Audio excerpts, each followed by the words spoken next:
बड़ी खबर है, अमेरिका की ऑयल कंपनी पर हमले की चेतावनी। बड़ी खबर है, अमेरिका के इकोनॉमिक वॉर का जवाब ईरान देगा। और ईरानी सुप्रीम लीडर के करीबी रेज़ाई की यह चेतावनी है कि खाड़ी में अमेरिकी कंपनी और ऑयल फैसिलिटी टारगेट पर होंगे।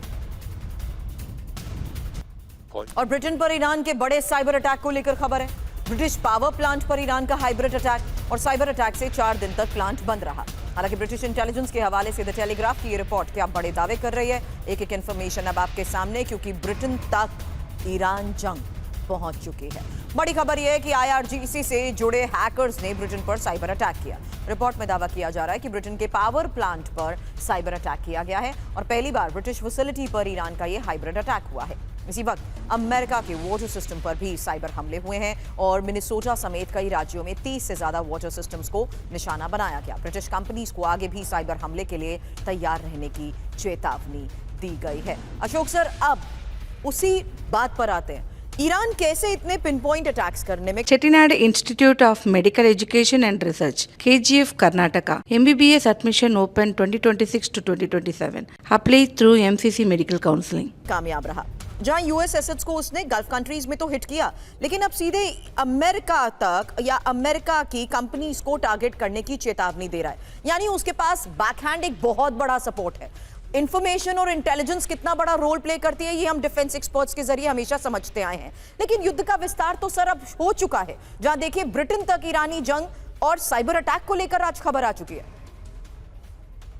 जी, आप बिल्कुल ठीक कह रहे हैं। देखिए, अगर ये साइबर अटैक्स हो रहे हैं और अगर ईरान की तरफ से आ रहा है, क्योंकि इसका हमको कंफर्मेशन चाहिए होगा। मैं समझता हूं जो ईरान इतना ज्यादा इन्वॉल्व है गल्फ एरिया में, इन सभी अपने जो भी उसके ऊपर हमले हो रहे हैं उनसे डील करने में, शायद उसकी क्षमता वो इतना ज्यादा इसको एक्सटेंड नहीं करना चाहेगा, क्योंकि नहीं तो वो पूरे विश्व को अपने विरुद्ध कर लेगा। मैं समझता हूं, देखिए, ब्रिटेन को तो रूस ने बहुत चेतावनी दी है, क्योंकि ब्रिटेन बहुत सहायता कर रहा है यूक्रेन का, और रूस ने बहुत बारी कहा है जो हम आपके पीछे आएंगे, आपके बहुत जो भी एसेट्स हैं, जो भी फैसिलिटीज हैं, उनको हम अटैक करेंगे। तो जरूर वहां से हो सकता है, रूस की तरफ से हो सकता है। और जहां तक अमेरिका का आप बता रहे हैं, देखिए, अमेरिका में ईरान अकेले कुछ नहीं कर सकता है। चीन की जो भी अगर उसे टेक्नोलॉजी मिलेगी उसी से करेगा वो। और इसीलिए मैं ये समझता हूं जो अभी शायद इतनी मात्रा में पर्याप्त शक्ति नहीं होगी ईरान के पास। देखिए, धमकियां दोनों तरफ से दी जा रही हैं, ईरान से भी दी जा रही हैं, बढ़ चढ़ कर दी जा रही हैं, अमेरिका से भी दी जा रही हैं, बढ़ चढ़ कर दी जा रही हैं।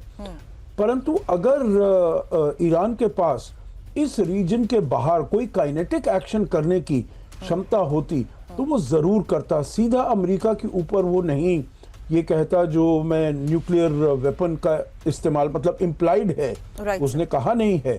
परंतु अगर ऐसी बात होती जो उसके पास न्यूक्लियर क्षमता आ गई होती सुरभि, तो ये जरूर अमेरिका की सैटेलाइट्स इधर उधर हैं, सब जगह हैं, वो जरूर पूरे विश्व को बताती। और रूस और चीन, कोई नहीं चाहता है मेरे विचार से इनमें भी जो ईरान के पास किसी प्रकार की परमाणु शक्ति हो, वेपनरी हो, तो ये पूरे विश्व को अपने साथ कर सकती थी। तो मैं समझता हूं अभी जो हमारे पास एविडेंस है अभी तक, उसके हिसाब से मैं कहूंगा बड़ी बड़ी धमकियां दी जा रही हैं, पर उनको आगे देखना होगा। इसको वर्ड्स ऑफ वॉर में भी लगातार मिल रही इन चेतावनियों के बीच खाड़ी देश किस तरीके से वल्नरेबल हो चुके हैं। सवाल इसलिए क्योंकि ईरान की खाड़ी देशों को सीधी चेतावनी। आज एक और खबर है, खाड़ी देशों पर डायरेक्ट हमले की वार्निंग दी जा रही है और अमेरिकी इकोनॉमिक वॉर में शामिल ना हो खाड़ी देश, और ईरान के खिलाफ कार्रवाई का करारा जवाब मिलेगा। फारस की खाड़ी से तेल की एक बूंद भी बाहर नहीं जाएगी।